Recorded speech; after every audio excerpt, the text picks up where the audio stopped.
C'est Nathan et aujourd'hui on va faire une nouvelle vidéo, j'ai pas trop le temps et c'est parti. Bon, aujourd'hui on va react à History, c'est un youtubeur qui a fait tout simplement une croissance colossale. Je vous apprends rien, il a 5 millions d'abonnés, c'est colossal. On va voir ses shorts. L'avocat a pointé du doigt une photo de mon dragon gonflable et a dit au juge qu'il s'agissait du démon Baphomet. Votre honneur, cette chose invoque le mal chaque nuit avec les lumières violettes du prévenu. Ah ouais. J'étais assis dans mon seul beau costume, essayant de comprendre comment un dragon gonflable avait pu mener à un procès me coûtant des milliers de dollars, mais j'étais au moins venu préparé avec des images de ma sonnette, ce qui m'a rassuré sur la suite, ce qui m'a rassuré. La voisine s'est levée ensuite et s'est essuyé les yeux avec un mouchoir. Mon fils ne peut pas dormir car le dragon l'observe depuis sa fenêtre. Son avocat a hoché la tête comme si c'était la chose la plus triste qu'il ait jamais Attends, entendue. mais comment le procureur il va croire ceci? Parce que il faut se rendre compte d'un truc. Si vraiment dans la réalité il y a des gens qui partent dans un procès pour dire que il y a un dragon qu'il harcèle tous les jours, mais le procès il va pas du tout le croire. Il va le mettre dans un hôpital psychiatrique parce que c'est digne d'un malade mental prime, hein, ça. Et j'ai levé les yeux au ciel. Il a continué. Parler à la cour de la machine à fumer. Elle a poussé un gémissement dramatique. Ce n'est pas de la fumée, c'est de la vapeur spirituelle qui appelle quelque chose de l'autre côté.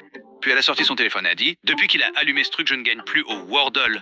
Ma série de 47 jours est perdue. » Le juge a simplement cligné des yeux. Alors son avocat a repris en brandissant une C'est quoi le Wordle? C'est quoi le Wordle? Bon, je vais pas chercher, je vais chercher juste après la vidéo, mais quand même. photo des lumières de mon Porsche. Ces lumières violettes forment un pentagramme lorsqu'elles frappent les écailles du dragon. J'ai failli éclater de rire, mais le juge m'a lancé un regard noir, alors j'ai mordu ma langue. Quand mon tour est enfin arrivé, je n'avais pas d'avocat chic, juste un dossier de reçu, Le dragon s'appelle Puffy Max Case, pas Baphomet, et je l'ai acheté dans un magasin de fête pour 80 dollars. Mais attends, Ensuite, mais j'ai le dragon, il existe vraiment? Les PTDR. branché mon téléphone sur le grand écran. Aussi, voici une vidéo que ma sonnette a enregistrée pendant le week-end. J'ai souri en voyant la vidéo montrant le fils de ma voisine et 3 amis grimper sur le dragon, riant et prenant des photos. Mais je croyais que c'était un dragon réel. Mais moi, je croyais que c'était un dragon réel. Pas un dragon, bon, en version un peu Wish, hein, je vous avoue. Mais quand même, c'est un dragon. Avec, riant et prenant des photos avec. Voici son fils en train de profiter de mes décorations d'Halloween. Le juge s'est penché en avant. Madame, est-ce vrai? Son visage est devenu rouge et elle a commencé à bégayer. Alors le juge a frappé du marteau. Affaire classée. J'ai laissé le dragon une semaine de plus, juste pour imaginer sa tête à chaque fois qu'elle passerait en voiture. L'avocat a pointé du doigt une photo de mon dragon. Je caressais ma jument pour essayer de la calmer quand mon cousin a attrapé sa queue et a tiré dessus pour la 3e fois. Rusty a hennit et s'est écarté et j'ai immédiatement dit à Bradley arrête. Ma jument va te donner un coup de pied si tu continues. Mais Bradley a juste haussé les épaules. Et alors?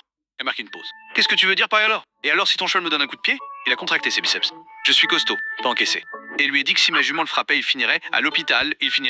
C'est là que Bradley a serré les poings. C'est vrai, les gars, c'est vrai. Il faut pas faire ça à une jument, hein, ou à des chevals, ou à tout ce qui ressemble. Faut vraiment pas faire ça, parce que c'est très dangereux. Il te donne un coup, tu vas à l'hôpital sans transition. Même pas à l'hôpital, tu vas rejoindre Tupac sans transition. Mec, c'est pas comme ça que ça marche. Comment un cheval peut-il frapper fort en donnant un coup de pied vers l'arrière? Il a balancé sa jambe vers l'arrière comme pour prouver son point de vue. Tu vois, il n'y a quasiment aucune puissance quand je le fais comme ça. Je me tenais le ventre. Mais t'es un humain, frère. Tu peux pas imaginer le truc. Tu vas juste le savoir quand il va te donner un truc et que tu vas rejoindre Tupac en quelques secondes. Riant et stupéfait. Regardez-moi ce type. T'es un idiot. Mais les yeux de Bradley sont devenus rouges. Regarde, je vais le prouver. Il a enroulé la crinière de Rusty autour de son poignet et a tiré fort, faisant brusquement pivoter la tête de la jument. Allez, espèce de cheval stupide. Frappe-moi. Il rit en serrant la mâchoire, comme s'il était prêt. Rusty a reniflé de colère et a frappé le sol si fort que la poussière a volé. J'ai eu le souffle coupé car je savais ce que cela signifie. Je ne voulais pas que mon cousin meure, alors j'ai posé ma tête sur son encolure pour l'apaiser. Tout va bien, ma belle. Mais Bradley s'est alors tenu la tête en riant. C'est une femelle en plus. Ouais, ces coups ne seront pas forts. Tout le monde sait que les filles sont plus faibles que les garçons. Il a commencé à donner des coups. Non, non, là c'est abusé, c'est vraiment pas vrai. Il y a des filles, ils sont plus forts que les garçons. Alors, je suis un garçon, mais je trouve que ce qui vient de le dire, c'est extrêmement féministe. C'est vraiment extrêmement pas gentil, en fait, pour les filles, les femmes en général. Mais voilà, c'est la vie, quoi, c'est... Voilà. Pied dans le jarret de Rusty. Allez, ma grande, frappe-moi. J'ai vu la jambe de Rusty se soulever, et je suis resté bouche bée, en réalisant qu'elle allait frapper. Alors j'ai immédiatement poussé Bradley avant qu'elle ne le puisse et j'ai pointé la maison du doigt. Dégage de là, mec, tout de suite. Bradley a regardé par-dessus mon épaule vers Rusty. T'avais dit que tu ne pouvais pas me frapper. Il lui a fait un doigt d'honneur, puis s'est retourné. J'ai poussé un soupir de soulagement, mais Bradley s'est soudain figé. Il a souri en voyant la barre de fer brûlante à 10 mètres, celle dont nous nous servions pour marquer les clôtures. Il l'a saisie et a commencé à marcher vers Rusty en pointant l'extrémité métallique rouge vers elle. Peut-être que maintenant elle essaiera de frapper. Non, il va pas quand même faire ça. Je suis resté là, sous choc. Bradley, non. Mais il m'a poussé à lever la tige à quelques centimètres de la patte de Rusty. C'est là que j'ai vu Rusty se raidir. Elle a levé sa patte et l'a balancée en arrière juste au moment où la tige allait la toucher. Son sabot a frappé la poitrine de Bradley si fort que j'ai entendu un craquement, un choc et un souffle tout à la fois. Bradley a littéralement volé dans les airs, atterrissant sur une botte de foin à 10 mètres alors que Rusty hennissait de satisfaction. Je me suis approché. Ah ouais, il a de la chatte, hein. Il a de la chatte. Bradley, qui se tenait la poitrine. Je ne pensais pas qu'elle pouvait donner un coup aussi fort, mais m'a-t-il halté. Je caressais ma jument pour essayer de la... Je suis rentré d'un voyage d'affaires et ma petite amie m'attendait à la porte avec un bandeau. Elle me l'a mis avant que je puisse regarder derrière elle. J'ai une énorme surprise pour toi. Elle m'a fait entrer et au-dessus de moi, j'entendais le bain de notre voisin du dessus couler.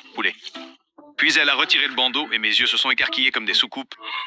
Il y avait une masse sur notre canapé et un trou, là où se trouvait le mur, là. Qu'est-ce que t'as fait? J'ai créé un espace ouvert. J'ai serré les dents et je lui ai Un espace ouvert. demandé ce que ce mur soutenait avant qu'elle ne la batte, mais elle a balayé ma question. Chérie, les murs, c'est juste de la décoration. Ils ne soutiennent rien du tout. C'est de la décoration. Ils ne soutiennent rien du tout. C'est alors qu'une fissure est apparue au-dessus de sa tête, se propageant en une fine ligne sur le plafond. Je lui ai pris la main. Il faut partir maintenant. Elle me faisait déjà visiter, pointant du doigt le vide. Le nouveau canapé va ici et le distributeur automatique va là. Elle est folle. Pourquoi elle pointe dans le vide comme ça le 3? J'ai vu la fissure au-dessus de nous se diviser en 3, de la poussière tombant sur ses cheveux. Alors je l'ai tirée vers la porte, mais elle m'a retenu. Je pense acheter une nouvelle baignoire, mais je ne sais pas où la mettre. Puis j'ai entendu l'eau du bain de notre voisin couler, sauf que le bruit semblait trop proche. Une goutte chaude est tombée. Je l'ai saisie par la taille et j'ai plongé vers la porte d'entrée alors que tout s'effondrait derrière nous. Le mur que ma petite amie avait cassé soutenait toute la baignoire de l'appartement au-dessus. Quand la poussière est retombée, notre voisin était assis dans sa baignoire dans notre salon. TDR. Oh mon... La poussière est retombée, notre Non, voisin mais regardez la gueule du gars. Oh pitié. Il vient littéralement de tomber du plafond. Non, en vrai... était assis dans sa baignoire dans notre salon, tenant toujours sa C'est vrai fleur que de douce. J'imagine même pas. Mais je ferais quoi dans cette situation? Encore une fois. Je ferais quoi dans cette situation, les gars? Parce que tu es là, tu prends ton bain tranquille. Littéralement, le toit, il s'effondre. Ouais, il s'effondre. Il s'effondre, je sais pas comment on dit. Il s'écrase, voilà, sur toi. Et tu tombes d'un étage, tu te retrouves dans l'appartement d'une autre personne. Ça doit être gênant, bizarre et très très très chelou en même temps, hein. Ma petite amie a jeté un œil par-dessus mon épaule et a penché la tête. Et la baignoire, voilà. Je suis rentré d'un voyage d'affaires et ma sœur et moi avons demandé à maman quand papa rentre à la maison. Et elle a crié instantanément, jamais. Votre père nous déteste. Elle a pris la dernière photo encadrée d'eux sur la commode et l'a jetée dans la cheminée, en pleurant pendant qu'elle Wesh, ah ouais, ça veut dire qu'elle aime vraiment, vraiment, vraiment pas son mari, hein. brûlait. Ma sœur et moi nous sommes regardés et avons décidé que nous devions aller le trouver. Le lendemain, quand maman est partie travailler, Jenny et moi avons pris un bus de 3 heures pour la ville où nous vivions. Ouah! Attends, ils prennent un bus de 3 heures. Alors, je sais que je fais beaucoup de pauses pendant cette vidéo, hein. Je sais que je suis vraiment très très chiant, mais quand même 3 heures là, c'est exagéré. Nous avons visité le vieux parc où nous allions tous les 4 et avons montré de vieilles photos à des inconnus, mais impossible de le trouver. Mais soudain, Jenny a crié « Attends, je crois que je vois papa !» Elle montrait le bar qu'il adorait. Jenny et moi avons foncé à l'intérieur et avons commencé à nous frayer un chemin dans la foule, mais il n'était pas là. Nous avons crié « Papa! Papa !» Et c'est là que quelqu'un nous a attrapés par l'épaule. Un homme que nous ne connaissions pas s'est penché et a souri. « Votre père m'a envoyé vous chercher. Je sais exactement où il est. » Jenny et moi étions radieux et nous avons commencé à le suivre à l'arrière, les mains tremblantes. Ouh là là, je sens qu'il y aura un truc pas bien qui va se passer là maintenant. Je suis sûre à 100%. Excitation à l'idée de retrouver notre père. Mais nous avons tourné dans une ruelle et 4 hommes adultes nous ont immédiatement encerclés. J'ai senti un froid glacial. Mais avant que je puisse demander ce qui se passait, le gars du bar arrive. Vous êtes tellement bêtes les enfants. Vous êtes tellement bêtes les enfants. Maintenant donnez-nous Je me disais tellement bien que c'était ça. vos téléphones et vos vestes. Nos enfants ont besoin de cadeaux de Noël. Mes jambes tremblaient. Jenny a crié « Non, pas avant de voir notre père !» Les hommes ont ri. « Votre père n'est pas ici. » Et ils ont commencé à s'approcher de nous. J'avais l'estomac noué alors que sa main plongeait dans ma poche, mais c'est là qu'un poing a percuté son visage. Papa était là. Le type est tombé et papa a frappé un autre homme. Ils ont tous pris la fuite et papa nous a immédiatement serrés, Jenny et moi, dans ses bras. Nous avons pleuré, encore tremblant de peur. Papa a demandé ce que nous faisions là, et quand nous avons tout expliqué, et à quel point nous voulions qu'ils se remettent ensemble, il est resté silencieux. Il est resté silencieux. 2 heures plus tard, nous étions de retour, et maman est restée bouche bée en rentrant du travail. Je veux réessayer, chérie. Papa l'a serrée dans ses bras pendant qu'elle sanglotait. 6 mois ont passé, et il y a une nouvelle photo encadrée sur la commode. Ah. Ma sœur et moi avons... Le volcan est entré en éruption juste à côté de la ville, et j'ai regardé l'immense nuage de cendres monter dans le ciel. Mon cerveau a court-circuité de peur quand les premiers débris ont volé dans ma direction et j'ai immédiatement couru dehors pour rejoindre ma voiture. Tout le monde s'enfuyait déjà alors que l'odeur de fumée noire emplissait l'air, mais quand j'ai tiré sur la poignée de ma voiture, j'ai senti mon voisin me pousser violemment au sol. Non, c'est quoi ce voisin? Par pitié! Par pitié! C'est quoi ce voisin, frère? C'est quoi ce truc? Le voisin, il veut vraiment Désolé, pas j'en ai plus besoin que toi. Il m'a arraché les clés des mains et monté à bord et j'ai regardé, impuissant, ma voiture démarrer en trombe. Mes jambes ont flanché quand je me suis relevé et un énorme rocher est passé à quelques centimètres au-dessus de ma tête. La fumée se rapprochait, alors je me suis mis à courir, mais soudain, un homme derrière moi m'a attrapé par l'épaule. Bon, il a commencé à me traîner vers la direction de la fumée et mon corps s'est figé. J'ai essayé de me libérer en criant « Qu'est-ce que vous faites ?» Mais il m'a giflé et a continué à me tirer vers les cendres, sa poigne serrée sur mon t-shirt. Arrête de te débattre. J'ai regardé les autres personnes passer devant nous en voiture, fuyant le volcan pendant que nous marchions vers lui. La chaleur a frappé mon visage et des blocs de roche ont commencé à s'écraser au sol autour de nous, mais il n'a pas ralenti une seconde. Oh, j'ai peur de ce qui va se passer. J'ai très peur de ce qui va se passer. J'ai ancré mes talons dans le sol aussi fort que possible, mais il était plus vieux et plus fort que moi et je n'ai pas pu briser son emprise. La lave en fusion a atteint la rue devant nous, se précipitant dans notre direction, et j'ai réalisé que nous allions brûler vifs. Mais soudain, l'homme a commencé à taper un code sur le côté d'un bâtiment. Il m'a traîné à l'intérieur juste au moment où la lave nous atteignait et a claqué la porte. Il s'est plié en deux, haletant, et entre 2 respirations, il a expliqué qu'il était géologue, qu'il avait étudié ce volcan et construit ce bunker pour survivre à une éruption. Quand j'ai vu tout le monde partir en voiture alors que tu courais, j'ai su que je devais t'aider. Il a essuyé la sueur de son visage alors... T'aider. Mes mains tremblaient. La triste vérité, c'est que personne dans ces voitures ne s'en sortira. Cette lave va plus vite que n'importe quelle voiture. J'ai eu froid dans le dos, en réalisant que si mon voisin ne m'avait pas poussé hors de ma voiture, je ne serais probablement plus en vie. Le volcan escalator est tombé en panne alors que j'étais dessus en fauteuil roulant. J'ai décidé de passer la nuit au Walmart et quand les employés sont partis, je suis sorti de mon fort de papier toilette. J'ai vu l'escalator encore en marche et je suis monté immédiatement, le cœur battant d'excitation car je n'en avais jamais pris.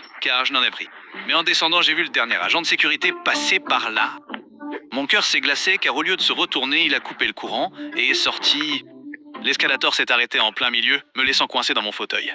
J'ai crié à l'aide, mais je pouvais déjà le voir monter dans son camion à travers la vitre. Il m'a regardé droit dans les yeux, a ri, puis a démarré le moteur.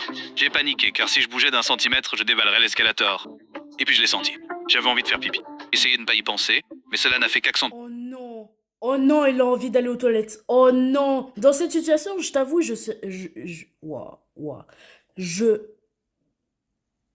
un bug de connexion. Je sais pas quoi faire en fait, hein. Je reste là, je me pisse. J'ai eu la pression sur ma vessie, et en moins d'1 heure, je m'étais fait dessus. Ça a coulé le long de l'escalator, et mon cœur battait sous le coup de la honte et de l'angoisse. Mais au moins j'avais pu faire pipi. Quand j'ai entendu les oiseaux chanter, j'étais toujours réveillé, maintenant affamé, toujours bloqué, au même endroit. Les portes se sont ouvertes, et le même agent de sécurité est entré seul. Il a levé les yeux vers moi, et j'ai senti mon visage devenir rouge de gêne alors qu'il se pliait, en 2 de rire. Il a commencé à marcher vers moi, et j'étais juste heureux d'obtenir enfin de l'aide. Mais dès qu'il s'est approché, son pied a glissé sur mon urine qui n'avait pas encore séché. Il est tombé violemment sur les marches et alors qu'il restait immobile, j'ai vu l'écran de son téléphone s'allumer. Tu peux assurer la matinée tout seul. J'arriverai à 8h00. Il n'était encore que 4h45. L'escalator est tombé en panne alors que j'étais dessus en fauteuil roulant. Bon, je pense qu'on va finir là. J'espère que cette vidéo vous a plu, hein. J'espère que c'était bien. Moi, ça m'a bien plu. Et demain ou même aujourd'hui, je pourrais faire une autre partie où cette fois-ci, je vais regarder la chaîne de sa... La chaîne de sa sœur. Donc ça parle de filles, etc. Mais moi, je suis un garçon et je m'en balèque. Allez, à demain, les boys.